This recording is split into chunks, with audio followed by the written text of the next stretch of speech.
I have a very special treat for you, lovely listeners. I'm joined by queer online coach and leisurely hybrid athlete, Lucinda Livingstone. How you doing, Lucinda? Thank you for having me. I've never been described as a treat before. Like, this feels very special. Thank you.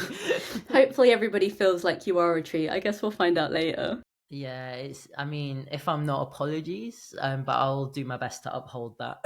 Would you like to introduce yourself in a more descriptive way for everybody? Yeah, I mean, you pretty much hit the nail on the head. My name's Lucinda. I am non-binary. I've been a queer nutritionist and online coach. Well, I've been queer forever, but as in, I've been helping queer people with nutrition and fitness for a good few years now. I have a dual career. I'm a touring musician as well, which is what I did before I was a coach. And now I help people lift heavier, run faster and further, and eat lots of nice food, work on their food relationship, and have a lovely time doing it. And it's the best. That sounds excellent. You ran your first marathon the other day, right? How was that? Yeah, I think it was, you know what? I think it was about 2.5 weeks ago, maybe. How did you find it? Yeah, I loved it. It was awful, but I loved it. um, it was hard because I think out of the last 14 months, 2 of those months, maybe even 2 or 3 of those months, I wasn't walking. Once I had a broken ankle, the other time I had a calf crush injury and was on crutches. So it, I knew it was going to be hard, and I think I just had a lot of curiosity about whether my body could do it. I have no genetic advantage when it comes to fitness, particularly running. If anything, I'm at a disadvantage because I was put on a hormone called Prostat the other year for endometriosis, which essentially puts you through early menopause and decreases your bone density. I've been on it for about a month and a half and I broke my ankle, and I kind of do blame it. I shouldn't, but I do. But it wasn't easy coming back from the injury. So it was really nice to do it. It was then really nice to do it pain free and continuously, which was the goal, to run the whole thing pain free. I thought the recovery was going to be tough, and it wasn't. And I think me and my coach were just like expecting me to maybe have a flare up, like an injury flare up. And because I hadn't managed to get to the volume that I quite wanted, because no marathon block is ever perfect. But yeah, it was awesome. I had a lovely time on the day. Like, it was a lot hotter than it was meant to be. It was meant to be 14 degrees. It was 2022. So it was considerably warmer conditions than what I had planned for. But yeah, it was awesome. And just already buzzing to like find my next one and like go through the whole process again. But hopefully this time with less injury, a little bit stronger, a little bit faster. But yeah, it was cool. Learned a lot and have been like, I guess it was nice to put myself through the process, so now I can spend loads of time helping other people go through the process as well. It's so nice that after all of that, you want to do it again, because marathon training is awful. Not fun, really, at all. So that is excellent that you went through it all and you're willing to do it again. Can you tell us a little bit how you broke your ankle? Because that must have been horrendous. Yeah, I basically, like, if anybody wants the really long, annoying version, like, this will be like the too long didn't read version, so I don't keep you for ages. But I did go into loads of detail on my podcast the other week. Essentially, I decided I wanted to do a marathon. I started running. I built up too much too soon and I got an Achilles niggle, as so many people do. I then spent 6 months rehabbing it, got back to running. I was about to do a high rocks. And then the month before, I was doing a 5K test with my coaching group on a running track and I snapped my ankle. And it was a bit of a freak accident. I think someone had taken a horse on the running track, like, because it was a dirt track in a park. The only reason we were there was because the normal track we went to was closed for like a private booking. So we went to an outdoor track and I think I just fell into a horseshoe hole and my ankle just snapped, and it didn't feel that bad. But obviously being on a drug that lowers your bone density, like, it's easier for it to snap, and it just happened. And what was really funny is somebody else, it's not someone I knew, but you know when you're running and you stop because you finished and people are like, no, keep going, and you're like, I'm fucking finished. I basically like was like on the side of the track thinking this is bad, and someone was like, no, get up, you can do it, keep going, this isn't someone I know. And I'm like, it's a good job I didn't, isn't it? Gosh. But yeah, broke my ankle. It was my talus, and I was in a boot for like 2 months. Had to drop out of my comp. Didn't deal with it very well the first 2 weeks. I was frustrated because I had like done all that work building my running back, and then I was frustrated because I was feeling like the strongest and fittest I'd ever been. Wasn't going to get to compete, but then I just sort of felt my feelings and then went to the gym the next day. And then, it was 2 months of doing seated ski erg and assault bike in the boot and everything but running. And then obviously just doing a similar rehab process to the Achilles, which was, lots of lower leg strength and lots of plyo. It wasn't fun, but I think over the past like 2 years, I've now just become an expert on all different types of calf, ankle, and running injuries. So again, I learned a lesson, I guess. I think when you're a coach, every time you get injured, that's always the silver lining, right? Because you learn so much from that process that you can be quite helpful for other people, so long as you learn something, I guess. But I think most of the time, most of the best coaches I know have hurt themselves and then had to fix themselves and learn from doing it. I think it's probably naive as like a coach or even like a leisurely athlete to ever think that you won't get injured, especially as you get a little bit older as well, and you start pushing a little bit more because you're curious. Sometimes that's going to end up in failing. Sometimes you might just go slightly over the line. I've just had freak accidents this last year. The Achilles was completely my fault. Overuse injury, building up too soon, too quickly, thinking I could just go and like smash longer runs because my fitness felt really good, but doesn't necessarily mean my body, like my muscular endurance was ready for that level of impact. And that's a big one with running for sure. Like the impact we put through our body and the exertion we put on our body that greatly differs from any other form of like cardio or strength work that we might do. But yeah, with the ankle break, it was a freak accident. And then, July of that year, I got a calf crush injury. And again, that was a freak accident as well, but they do happen. And every little thing like that you get, you deal with it better and you take it on the chin better every time, and you just crack on and do what you can, because you can only like feel your feelings and wallow in it for too long before it just has a negative impact on everything. And obviously, like, as someone that wants to lead by example with this stuff, and as someone that also wants the best for like my people that I coach, it's I would hate for that ever to translate to the work that I do as well. So yeah, it makes you well-hard, it makes you resilient, I guess. I think it's a really interesting thing that you kind of touched on there about kind of expecting to get hurt once in a while if you're trying hard. I think there's a lot of stuff on social media that's like bulletproofing, whatever, injury prevention stuff. And like the idea being you can do stuff to make yourself more resilient, but the way it ends up translating is if you get hurt, it's your fault for not training right.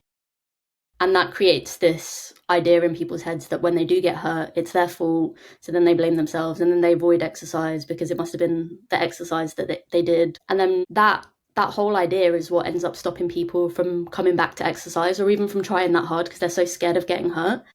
But humans get hurt. That's just being alive, I guess. Yeah, also, like, I think you can literally do everything you can to be like the healthiest, most functional, strong, best version of yourself to support like the fun movement that you want to do. But then you can also be me and you can try and tidy up the gym, and then a barbell can ping into your calf, and then you're on crutches for 2 months. And that wasn't anything to do with overuse rehab. That was just me being clumsy and having bad proprioception, maybe due to neurodiversity, but also just like, stuff happens. Like if you've ever fallen over on like a paving stone in the street, like there was nothing you could do to stop that from happening. Not really, apart from maybe look where you were going. But like, it's inevitable.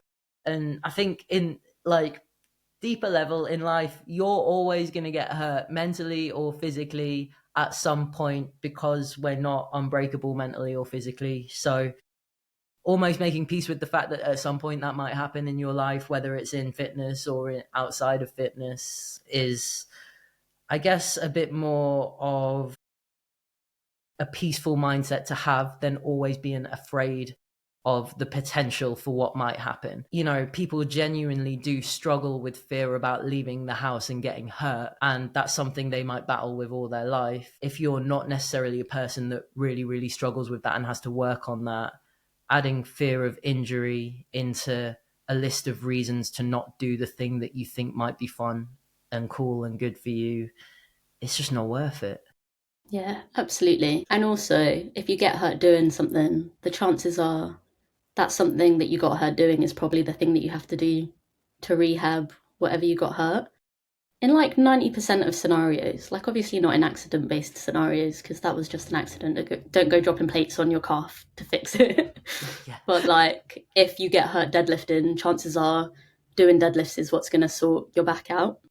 And people are afraid of that because it's scary, I guess. Yeah, it's like the whole falling off the horse analogy. Like when the person falls off the horse, they tell them to get back on it straight away or they never will. Because the only way that they're going to get past that is to just do it again and maybe be less scared of it, but it still could hurt. Like, you know, you can do everything right and then you can like run a marathon and probably like hurt yourself.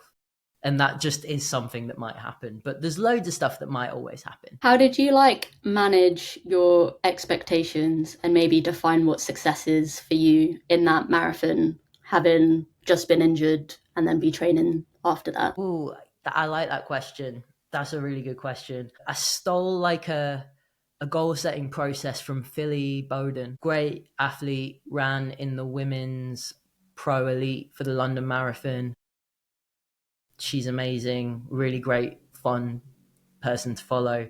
But she was talking about her London Marathon goals for running in the pro elite, so like the top 15 women that all went out on their own. And she was taking a massive swing and going for like, I don't know, like a 2:25 marathon, to, you know, qualify for um, more like more races, eventually leading to like Olympics, stuff like that. And her process for setting goals was to set outcome goals and process goals, but not just to have one.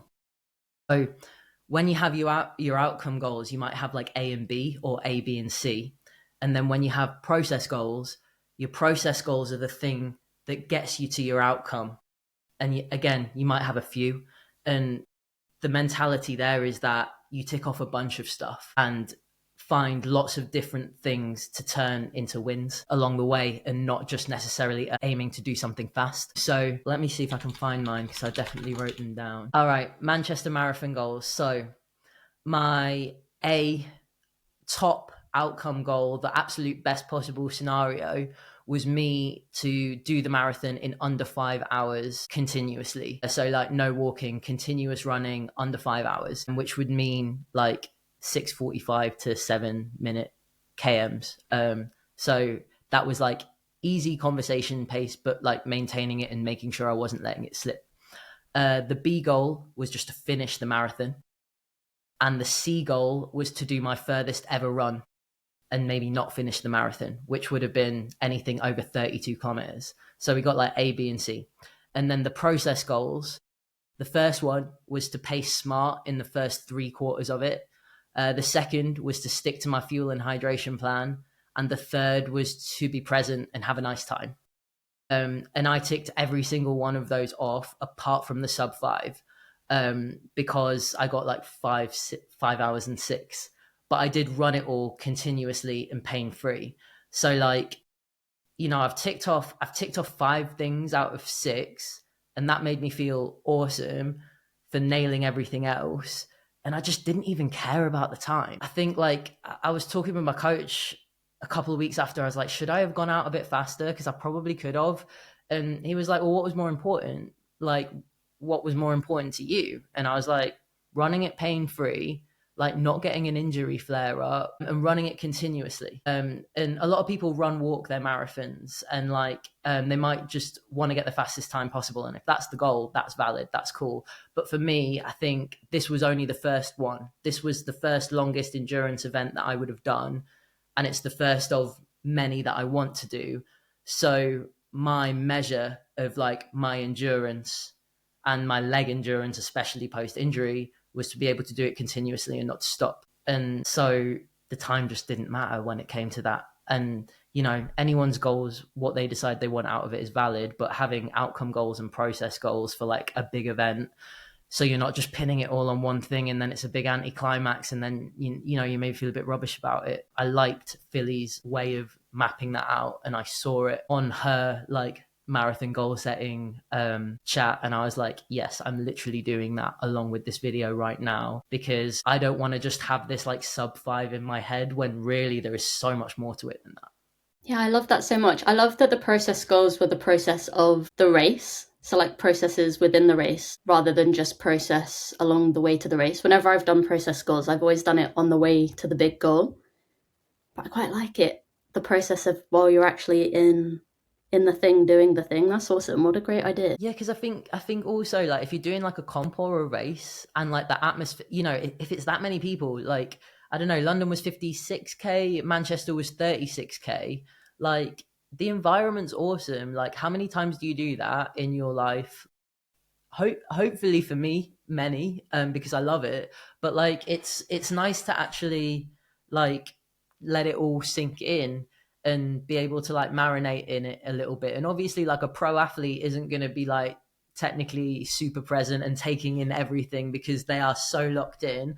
But for like a leisurely athlete or for like a beginner, like someone doing the first marathon, like you want to be present and like enjoy it. And you know, like setting yourself those little things along the way.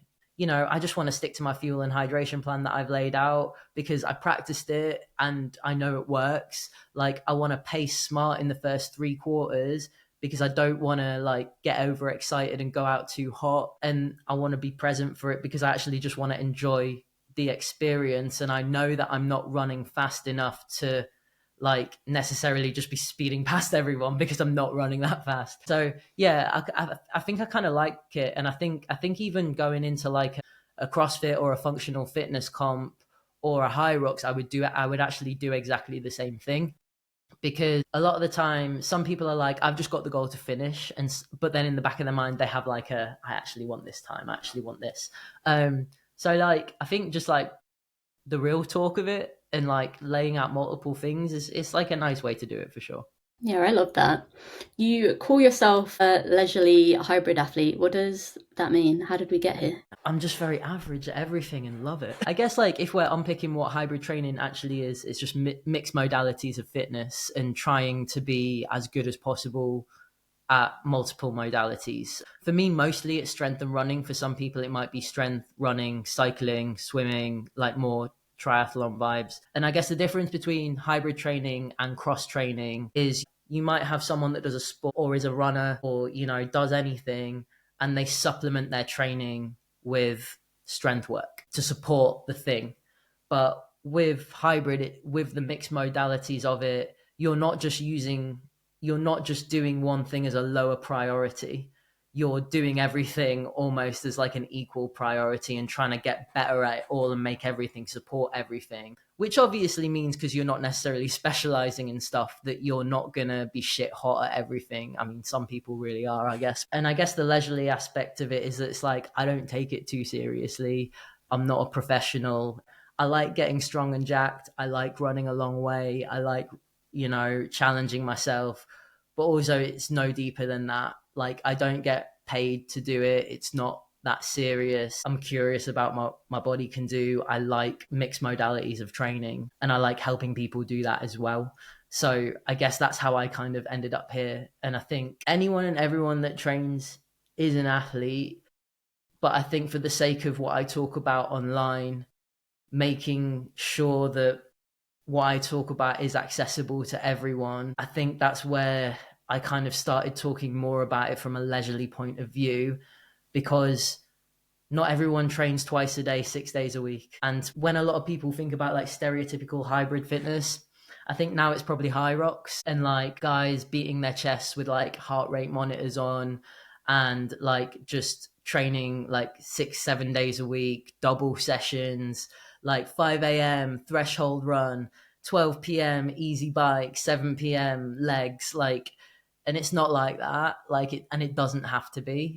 I think the thing with training like hybrid or training multiple modalities is that like there actually isn't any rules, and that can make it really fun. And I think for people that kind of like to do a little bit of everything when it comes to their fitness and like to be stimulated from different things, that is perfect, especially for people with busy brains.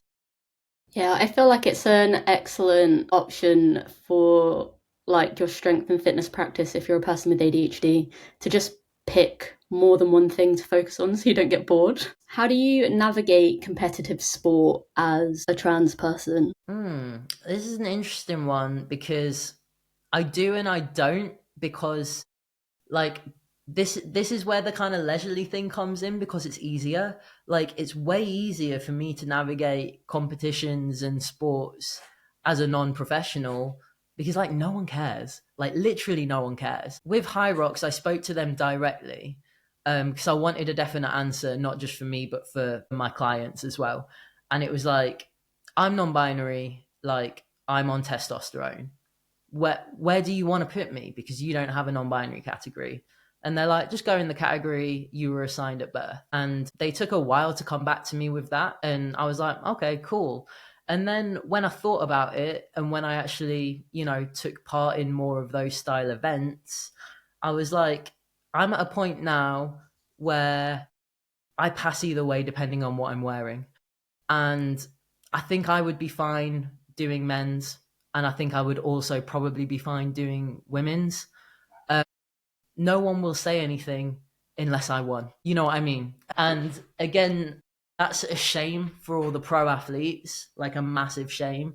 But for the most part, with CrossFit style competitions, with functional fitness type competitions, there isn't non binary. With running, there is. All major marathons now have a non binary category, and I'm pretty sure all of them allow you to self identify. So if you're trans and your like ID is slightly different, despite what's going on in the world, you can still enter London Marathon as a trans woman, a trans man, or a non binary person.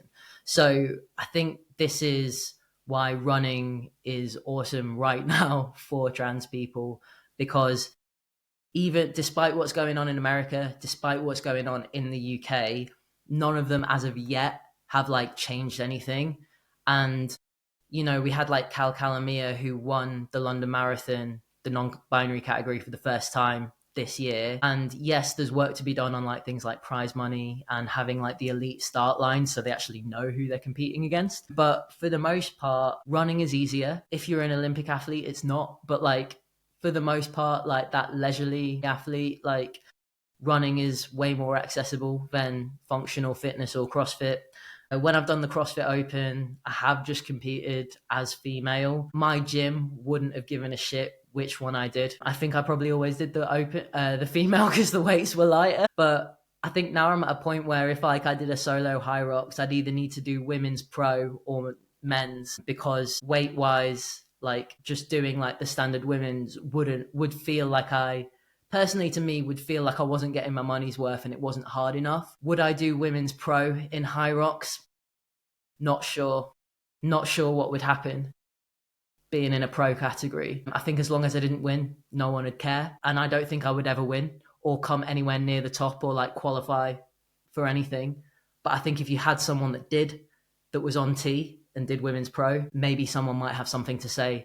I got lots of words to have with High Rocks. I just need to find the right person to talk to, and I'm still looking for them to ask them for lots of things. But yeah, it's interesting. But for running, it's been so easy. It's so nice that you're feeling strong enough now that the women's weights don't feel that challenging, because that is really fucking cool. Yeah, it's a cool marker of like the strength journey, especially when I think about training for my first High Rocks, when I couldn't string like 10 meters of burpees together without feeling so tired and my Achilles hurting.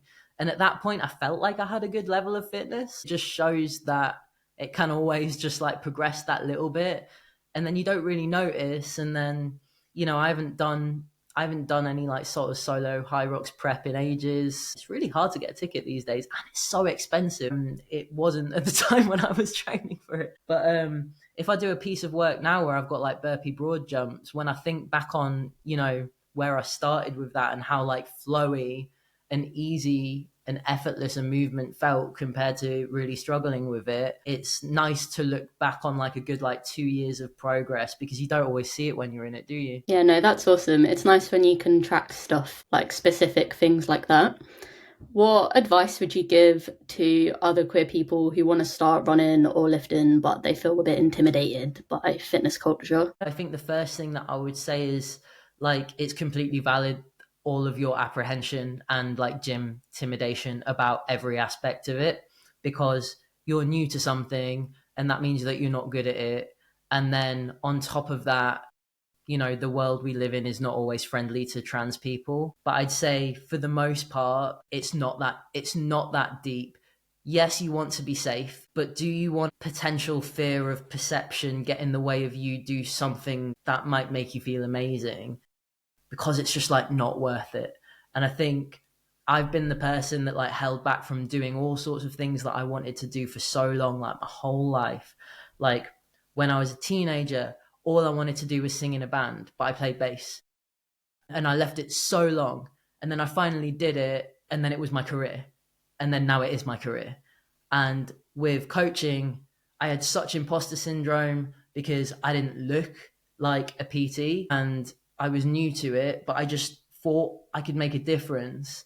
But I just stopped myself. And it took me, you know, it took a pandemic and me losing all of my touring work to finally like force myself to do it. And again, this has now been my career and I'm a fully booked coach. And it's sort of like I've always left things too long. And I am the 34-year-old like trans elder telling you that you can't do that. Like just don't do it. Like get your head down and just do your thing. Like be safe and, you know, feel your feelings. Like it's cool if you're intimidated. Like it would be weird if you weren't. It would be weird if you weren't apprehensive about going into those spaces. But you can do it and you just got to make it as easy for yourself as possible. So if that means skipping changing rooms, if that means dressing in a way that helps you feel a bit more comfortable, like the days where I feel the most anxious in the gym are the days where I've got a hat on. And like, you know, the days where I don't feel like I want to see or talk to anyone, my headphones are in immersion mode. I've got a hat on, I get my head down, I'm in and out, I don't film as much. The way the world talks about queer and trans people going into like public spaces online is one way online, but for the most part, it's not like that on the ground in the real world. And that as a blanket statement won't be for everyone in every part of the world. But from a UK perspective, people are just getting on with their shit. If you're a non-binary person going into a gym, like, or if you're a queer person, if you're a trans person, for the most part, like 99% people just aren't even going to notice. They're not even going to clock you. And that is easier said than like accepted. But you got to do it to find out. You got to build your evidence that it is okay for you to go and do it. And you deserve to be able to do it. So yeah, don't sit on it. It's like I've sat on everything and it's just not worth it. And now I'm a 34-year-old that acts like an 18-year-old because I've only just started living my life. And you could do that right now, and you don't have to be the 34-year-old that's only just started living their life, you know? All of that was excellent advice, but I feel a little bit offended to you calling us elders. Elder? Gosh, I feel like I'm not old enough to be an elder yet. Elder? We are to an extent though, because, you know, like think about all of the people that watch your fitness content online, and for like the people that watch my stuff are anywhere from like 14 years old on TikTok to being like 60 years old. And if you like take an average, Yeah, I like guess I'm we're in in the the older middle. half of that. But not just elders in terms of age, but also in terms of experience in fitness and training longevity. When you got people that have been training for like, you know, 6 to 12 years consistently, and I've been through so many different processes, you're like almost an elder in that sense as well. Gosh, look at us, so grown up. I'm sorry. I think some of the things that you said about people, like it being valid that people feel scared of stuff, is so true. Because a lot of the time, it's scary when you don't know what you're doing, and that is fine. But the only way for it to not be scary is to learn how to do it. And the only way you do that is by just doing it. And that's an important process to go through, because the more capable you feel in a gym setting or in a run setting or whatever setting it is, the more like comfortable you feel doing the thing, the less scary all of it becomes, because it feels like it's yours.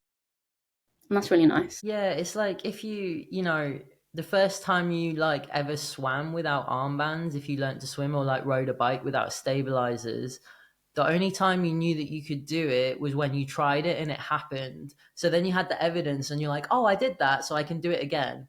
And it's kind of like if you never put yourself in the uncomfortable position to get the thing that you want, then you're never going to get used to it. Yes, we shouldn't necessarily have to get over anxiety in the gym, as like, from a trans perspective, like worrying about being clocked, or having someone say something, or having someone do something, like, or say something.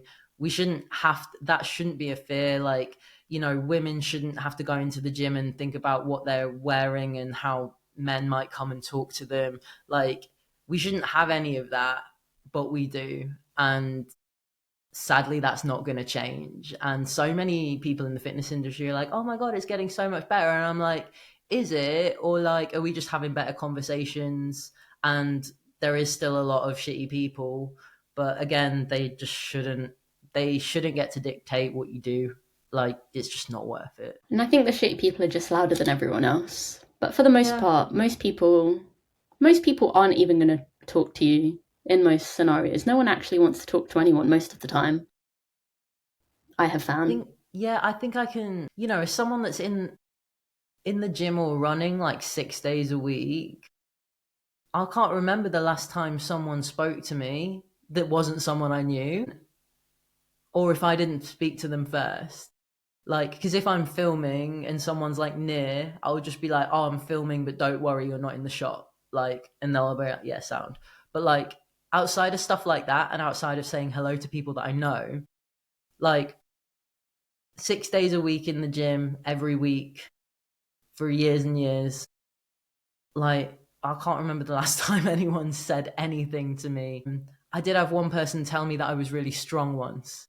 That's only ever happened once, though. Pretty cool though. That's nice. Of all the It was things to get. lovely. I was actually going to ask you what the most ridiculous thing anyone has ever said to you in the gym is, but if it's been years, you probably don't even remember. Yeah, I mean, I suppose I've worked in a gym and I've taught classes, so there's probably a lot. What was the question? Say the question again. Sorry, I've already forgotten. What's the most ridiculous thing anyone's ever said to you in the gym? Oh, okay. So the best one's got to be like after top surgery. So like, I had to go back to work after 2 weeks because I couldn't afford not to. I was a PT at Pure Gym at the time, and I'd only just got my qualification to PT in person. Still had to do my classes, and still had to get that minimum wage for teaching hours of classes. But yeah, so 2 weeks after top surgery, I went back to work. You're obviously in the post-op binder for 6 weeks. It's really uncomfortable. Did you have a post-op binder? Yeah, 6 weeks. Sucks. So obviously the drains were out by that point, but I still had this thick binder on. And the way that I made it bearable for myself was I put a t-shirt under it. So I put a t-shirt between like my skin and the binder, and it made it so much less itchy, so much more comfortable. And going back to work at Pure Gym, I couldn't be asked to cover it or hide it because it was warm and I was teaching classes. And so I would have like my Pure Gym, like, I don't know, like zip up, but then under that I would just have my like the binder on over my t-shirt. And so if anyone got a glimpse of it, they'd be like, is that a waist trainer? Are you using that to lose weight? And the first time someone said it, I genuinely was shocked because I just never imagined that would never have come into my head. And then I was like, no, I had a double mastectomy. And they'd always be like, oh. But then I started to notice, because when I was then training, I would sit on the bike to get all my like steady state cardio in. Because obviously, like, didn't need necessarily any like torso support. So I'd just be upright on the bike doing my half an hour a day. And at that point, I didn't have my Pure Gym uniform on. I'd have a t-shirt on, but I'd still have the binder on top, and it was hot, so I wasn't going to wear more layers just to cover it up. And I got more of it, so much more of it, to the point where I wanted to make a sign that said, not a waist trainer, not a weight loss tool, surgical binder. So yeah, that one. That's quite funny. It's so Although funny. not surprising in a pure gym. I used to work in a pure gym, and there were a couple of girls who would come in with like cling film around their waist, like wrapped up in cling film underneath their shirt, and then come to the classes so that they could sweat, because they thought that if they sweated more that they'd lose more weight. And I tried to explain to them a couple of times that that's not quite how it works, but they didn't believe me. They didn't stop doing it. So then they just kept overheating and having to sit down because they were covered Yeah, in and like plastic. so you're not like, your performance is going to be so inhibited, and the only reason people would try and lose sweat is if they're making weight for something very specific, or Yeah, they're where they're dehydrating immediately going to themselves. drink a litre afterwards. Yeah. Yeah, that's definitely, I've not seen that before, but again, just like doesn't surprise me, because obviously the amount of like misinformation that would talk about doing something like that online is rife. Yeah, the internet is full of so much misinformation and disinformation, like purposefully wrong information all of the time. And I'm not entirely sure what we can do about it because we don't have millionaire backers helping us promote our videos. But God bless, I guess, the future of fitness knowledge. Yeah, it's interesting actually, because people obviously do choose to believe us, and like, we're very much like evidence based. We've got, we've worked hard, we've studied hard, we continue to like personally develop and learn, and people choose to believe us, but like, you know they can choose to believe anyone.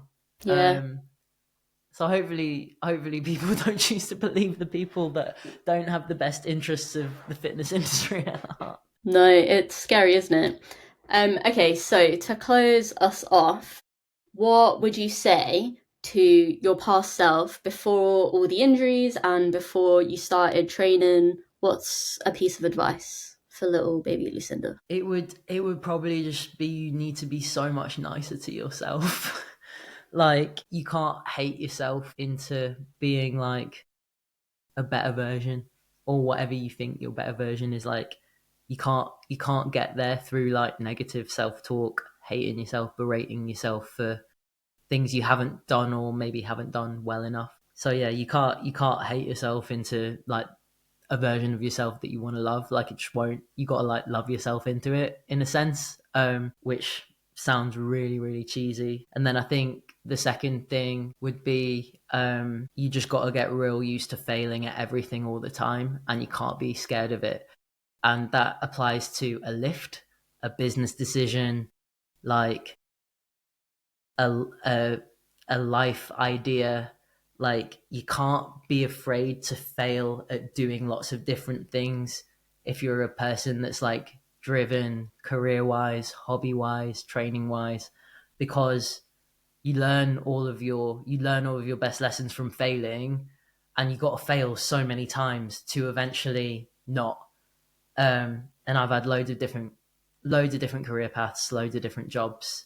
And if I'd embraced failing more, even with just starting my fitness journey, like if I just embraced failing at being consistent, failing at like lifting well, failing at like being able to run continuously, like if I had embraced all of the failures and been a bit nicer to myself, I think I probably would have got to where I wanted to be a lot sooner, if that makes any sense.